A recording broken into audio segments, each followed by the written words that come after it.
Good morning students. Class ninth में हम chapter 5 पढ़ रहे हैं साइंस का। इसमें हम टॉपिक नंबर 5.2 पर आए हुए हैं। इसमें अभी तक हमने जो पढ़ा था सेल के टाइप पढ़े थे कि सेल के कितने टाइप हैं और वो किससे बनी हुई होती है। जैसे सेल ऑर्गेनेलीज के बारे में पढ़ा था, यूनिसेलुलर मल्टी सेलुलर ऑर्गेनिज्म के बारे में पढ़ा था और फंक्शन पढ़ा था। आज हम पढ़ेंगे what is cell made up of. Cell किससे बनी हुई होती है। What is the structural organism of a cell, या फिर what is the structural organization of a cell. जो स्ट्रक्चरल ढांचा का जो ऑर्गेनाइजेशन होता है, ऑर्गेनाइजेशन का मतलब होता है बना हुआ होता है सेल का, वो क्या होता है, कैसे बनता है, ये हम पढ़ेंगे आज। देखो इसमें कहा गया है we saw above that the cell has special component called organelles. Cell के अंदर स्पेशल कंपोनेंट पाए जाते हैं जिसको क्या कहा जाता है, सेल ऑर्गेनेलीज कहा जाता है। How is a cell organize, और सेल किस तरह से बनती है। If we study a cell under a microscope, अगर हम एक सेल को माइक्रोस्कोप की सहायता से देखते हैं। माइक्रोस्कोप का मतलब होता है जब हम उसको जूम कर कर देखते हैं, इस तरह से जूम कर कर देखते हैं। माइक्रोस्कोप का मतलब होता है बिल्कुल स्मॉल थिंग्स को उसको बड़ा करके दिखाती है। We would come across 3 feature in almost every cell. हमें हर एक सेल में 3 चीज़ें मिलेंगी, plasma membrane, nucleus and cytoplasm. देखो कोई भी सेल है, देखो मैं बता रहा हूँ, एवरी सेल में, हर एक सेल में, एवरी सेल में क्या मिलेंगी, 3 चीज़ें मिलेंगी। 3 चीज़ें कौन कौन सी मिलेंगी। फर्स्ट हो गया हमारे पास plasma membrane.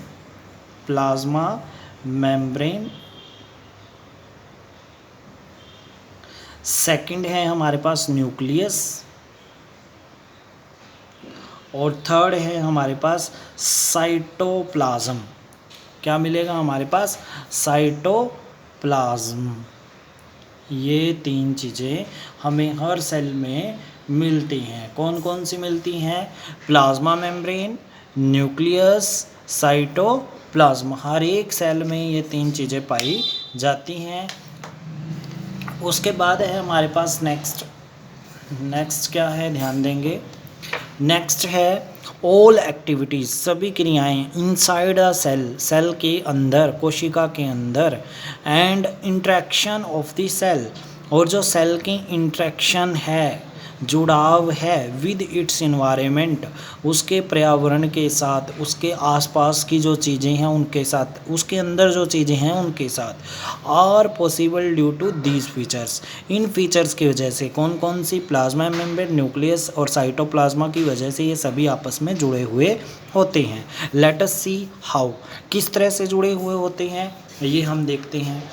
Plasma membrane and cell membrane, plasma membrane और सेल मेम्ब्रेन की बात कर रहे हैं। अब देखो थोड़ा सा स्ट्रक्चर बना के दिखा रहा हूँ। मान के चलो ये आपके पास क्या है, एक सेल है। सेल के ऊपर क्या पाई जाती है, एक पतली झिल्ली पाई जाती है। ये मैंने यहाँ पे बिल्कुल थोड़ी सी डार्क करके दिखा दी। सेल के ऊपर एक पतली सी परत पाई जाती है, पतली झिल्ली पाई जाती है, बिल्कुल जैसे प्याज का छिलका होता है, इस जैसे ट्रांसपेरेंट होती है ये। इसको ही बोला जाता है प्लाज्मा मेम्ब्रेन। इसको क्या बोलेंगे हम, इसको ही बोलेंगे हम प्लाज्मा मेम्ब्रेन। प्लाज्मा मेम्ब्रेन, ये प्लाज्मा मेम्ब्रेन होती है। और बिल्कुल सेल के, मान के चलो ये सेल बनाई है, इसके बिल्कुल सेंटर में क्या होता है, हमारे पास न्यूक्लियस होता है। क्या होता है, न्यूक्लियस। और न्यूक्लियस और प्लाज्मा मेम्ब्रेन के बीच में जो गाढ़ा तरल पदार्थ होता है, और बहुत सारी चीज़ें होती हैं बीच में, गाढ़ा तरल पदार्थ होता है जो ये वाला,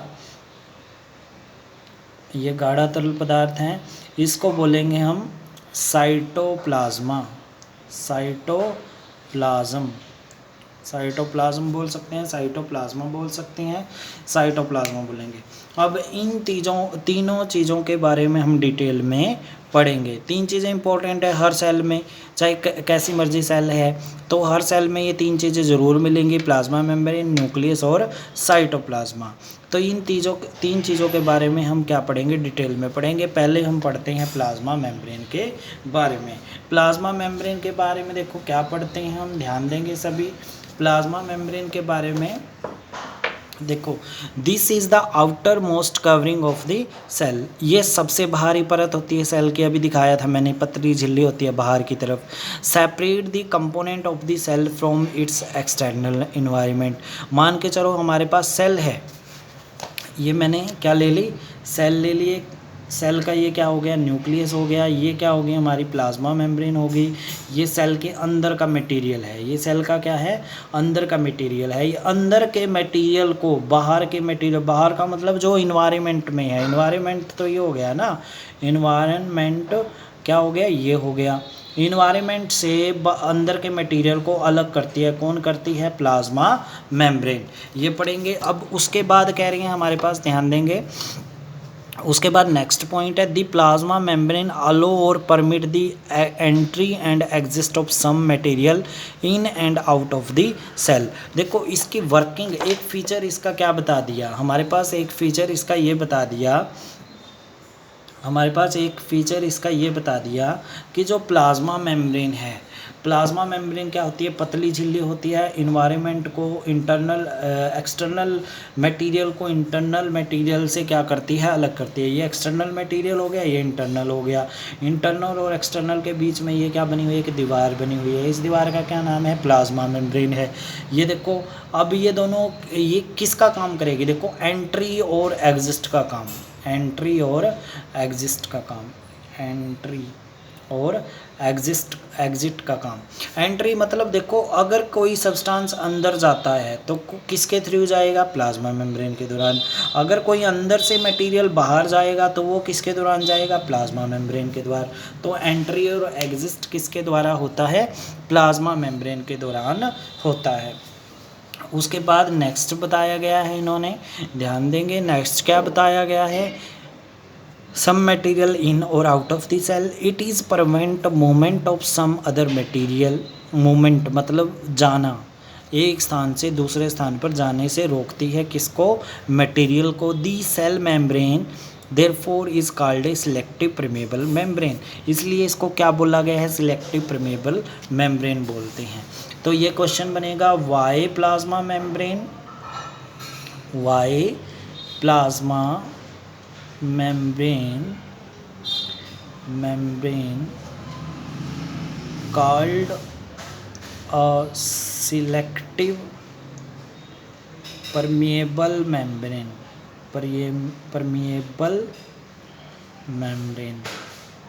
क्यों कहते हैं इसको permeable membrane, बता सकते हो क्यों कहते हैं, क्योंकि ये एंट्री और एग्जिस्ट रोकती है, उसी मटेरियल को अंदर जाने देती है जो सेल के लिए लाभकारी है, उस मटेरियल को बाहर भेजती है जो सेल के लिए लाभकारी नहीं है। इसलिए इसको क्या बोला जाता है, सिलेक्टिव परमेबल मेम्ब्रेन बोला जाता है। अगर ये क्वेश्चन आ गया, आशा रखता हूँ कि सभी ये कर देंगे अच्छे से।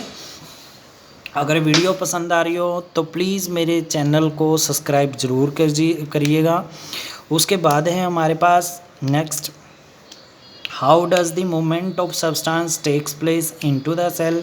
हमारे पास जो सब्सटेंस होता है, चीज़ें होती हैं, वो कैसे मूवमेंट करेंगी सेल के अंदर।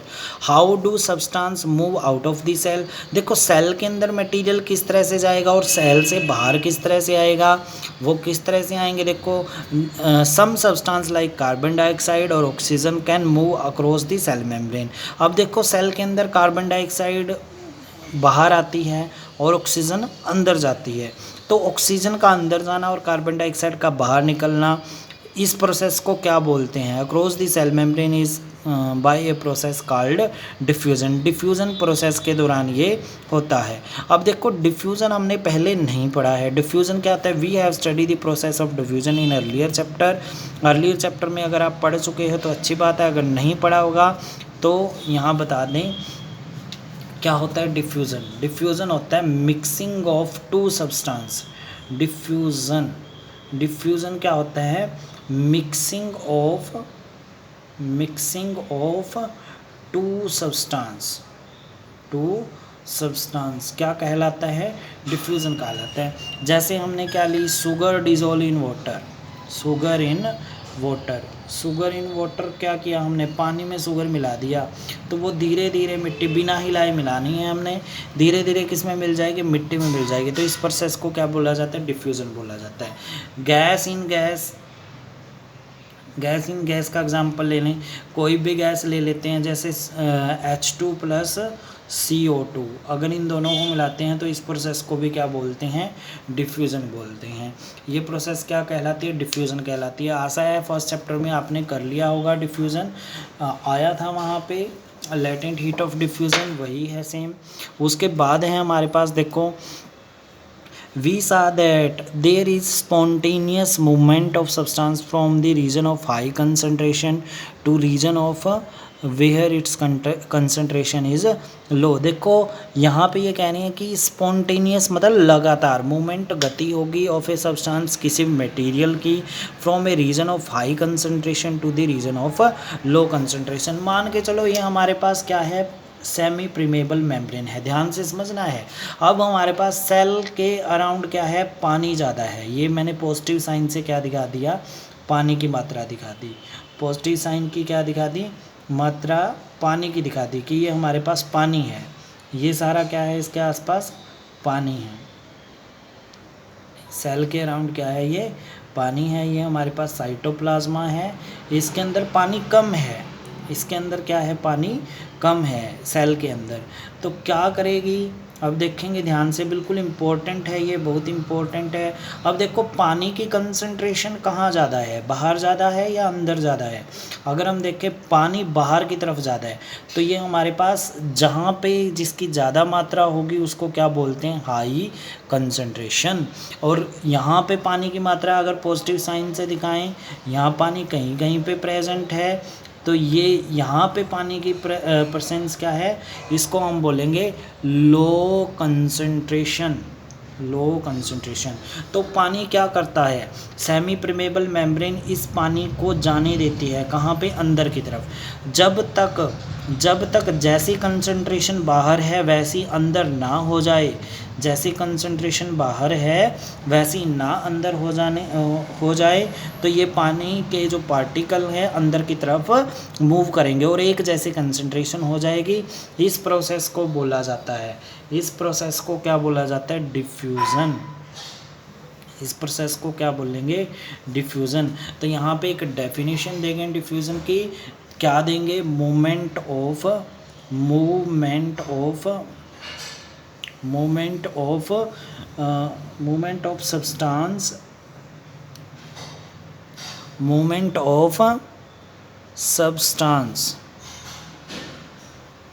ध्यान देंगे, substance from high concentration to low concentration is called diffusion. उसको क्या बोलेंगे? डिफ्यूज़न बोलेंगे। ये डेफिनेशन आपने यहाँ पे करनी है क्योंकि बायो की डेफिनेशन है डिफ्यूज़न की, तो हम यहाँ पे बायो की डेफिनेशन में movement of substance from high concentration to low concentration is called diffusion, इसको डिफ्यूज़न बोलते हैं। इस कॉन्सेप्ट को समझना है आपने। कॉन्सेप्ट यहाँ पे क्या है कि मूवमेंट हो रहा है किसका? पानी का या किसी भी मटेरियल का। कहाँ से? हाई कंसंट्रेशन, जहाँ पे उस मटेरियल की अधिकता है वहाँ से जहाँ पे उसकी कमी है वहाँ तक, उसको बोलेंगे डिफ्यूज़न। अब देखेंगे उसके बाद है हमारे पास something similar to this happens in cell. ऐसा कुछ किस में होता है? सेल के अंदर होता है। When for example some substance like CO2, जैसे कि CO2 which is required which is cellular waste. ये कह रहे हैं जो क्या है, एक सेल का वेस्टेज है।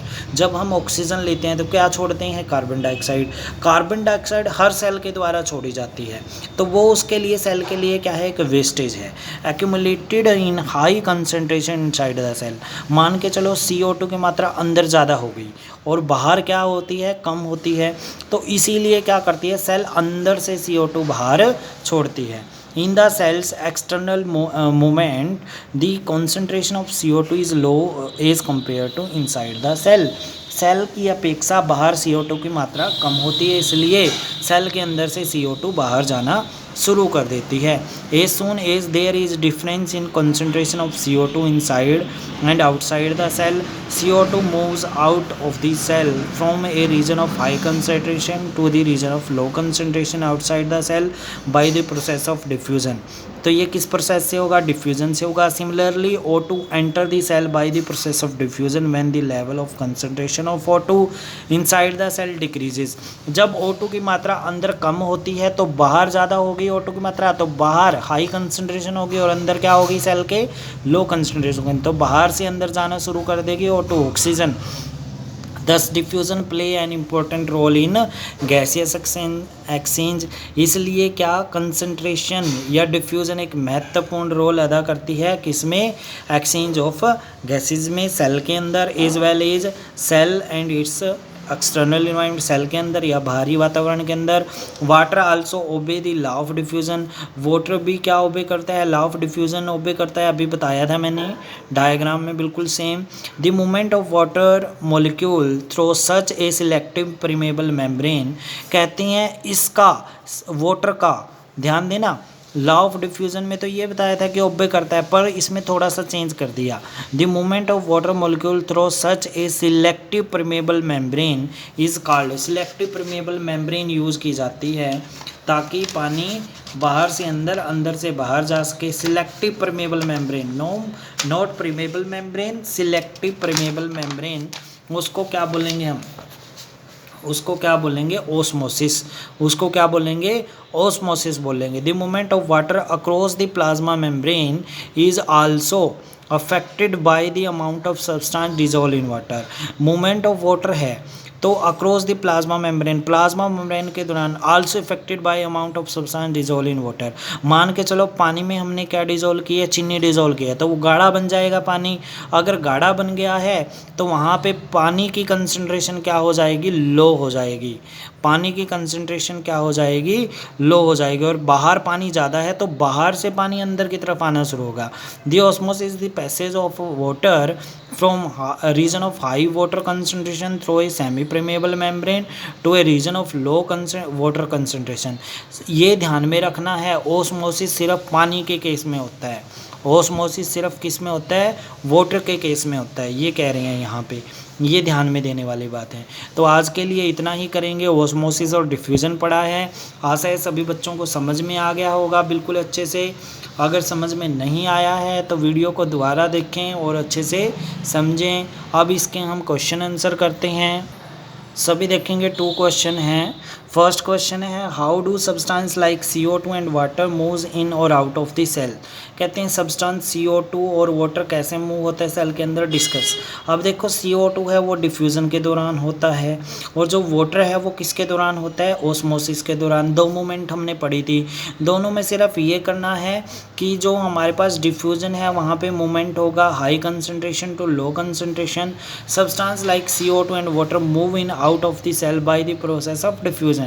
डिफ्यूजन प्रोसेस से बाहर आता है पानी या carbon dioxide. There is a spontaneous movement of substance from high concentration to low concentration. या किसी भी सब्सटेंस का क्या होगा, मूवमेंट होगा हाई कंसंट्रेशन से लो कंसंट्रेशन की तरफ। बट अगर ये मूवमेंट पानी के केस में हो, the movement of water across selective movement of water across selective permeable membrane, अगर हमारा पानी का मूवमेंट सिलेक्टिव परमेबल मेम्ब्रेन के दौरान हो उसको बोलेंगे ओस्मोसिस। तो यहाँ पे ओस्मोसिस प्रोसेस बताई गई है। उसके बाद है why plasma membrane is called selective permeable membrane. मैंने पहले ही बताया था, ये प्लाज्मा मेम्ब्रेन परमिट रोकता है to entry and exist of selective material in और आउट। कहते हैं जो सिलेक्टेड मटीरियल है उसको अंदर ले जाता है और जो सिलेक्टेड मटेरियल है उसको बाहर निकाल देते हैं, वेस्टेज मटेरियल की बात कर रही हैं। It is also prevent movement of some other material, ये अलग मटेरियल को भी रोकता है बाहर जाने से। The membrane is called selective permeable membrane, इसलिए इसको क्या बोलते हैं, सिलेक्टिव परमेबल मेम्ब्रेन बोला जाता है। देखो उसके बाद है सेल। सेल क्या होता है, structure and functional unit of living organism होती है प्लाज्मा मेम्ब्रेन, ये हमने पढ़ा है आज। Plasma the outer covering of cell, outer covering होती है सेल की which is made up of lipids proteins, जो किससे बनती है ये ध्यान में रखना, जो ये पतली झिल्ली है लिपिड और प्रोटीन से बनी होती है। लिपिड और प्रोटीन क्या होते हैं, जैसे कार्बन लाइक सब्सटेंस होते हैं, बता देंगे आपको बड़ी क्लासों में कि लिपिड्स क्या होते हैं, प्रोटीन्स क्या होते हैं, ठीक है। जो लिपिड्स और प्रोटीन्स होते हैं इनसे बनती है plasma membrane. And cover the cell, और सेल को ढक कर रखती है फ्रॉम आउटसाइड, बाहर से, इज कॉल्ड प्लाज्मा मेम्ब्रेन, इसको प्लाज्मा मेम्ब्रेन बोलते हैं। It regulate the flow of material into and outside the cell, कहते हैं ये जो मटेरियल है उसको अंदर और बाहर जाने से रोकती है। ये इंपॉर्टेंट फैक्ट करना है। एक ये इंपॉर्टेंट फैक्ट है osmosis, the movement of water molecule through a permeable membrane is called osmosis. इस प्रोसेस को क्या बोलते हैं, ऑस्मोसिस बोलते हैं। एक है हमारे पास permeable membrane, the membrane allow the entry and exist of some material in outs of the cell is called permeable membrane, कहते हैं एंट्री को रोकता है जो इन और एंट्री और एग्जिस्ट को जो मटेरियल को जाने से रोकती है वो मेम्ब्रेन क्या कहलाती है, परमेबल मेम्ब्रेन कहलाती है। एक बिल्कुल लास्ट क्वेश्चन है, लास्ट क्वेश्चन भी करना है आपने, लास्ट क्वेश्चन से पहले वाला भी करना है। How does an amoeba obtain their food, amoeba is unicellular organism, हम पढ़ चुके हैं यूनिसेलुलर ऑर्गेनिज्म होता है which has a flexible cell membrane, इसके अंदर फ्लेक्सिबल सेल मेम्ब्रेन होती है। The flexible of the cell membrane enable amoeba to engulf in food, यही सेलेक्टिव मेम्ब्रेन ही उसकी सहायता करती है भोजन गुटकने में। इट्स एक्सटर्नल एनवायरनमेंट, बाहर वाले वातावरण से। दस amoeba require its food by the process of endocytosis, तो ये किस प्रोसेस से अपना भोजन लेता है, एंडोसाइटोसिस प्रोसेस से लेता है, बाहर ही अपने पैर फैलाकर लेता है। देखो ये अमीबा दिखाया गया है, ये फूड पार्टिकल है, ये धीरे धीरे बाहर निकलना, अपनी मेम्ब्रेन है जो बाहर निकलना शुरू कर देगा, और बाहर निकाल ली और इसको बिल्कुल घेर कर अंदर ले लिया, इसकी सारी एनर्जी लेकर बिल्कुल दूसरी साइड से बाहर निकाल दिया। इस तरह से अमीबा में प्रोसेस होगी। ऑस्मोसिस हमें पढ़ ही चुके हैं। ऑस्मोसिस क्या होता है, वाटर मॉलिक्यूल का हाई कंसंट्रेशन से लो कंसंट्रेशन की तरफ जाना क्या कहलाता है, ऑस्मोसिस कहलाता है। ये करना है आपने। Okay dear students, have a nice day.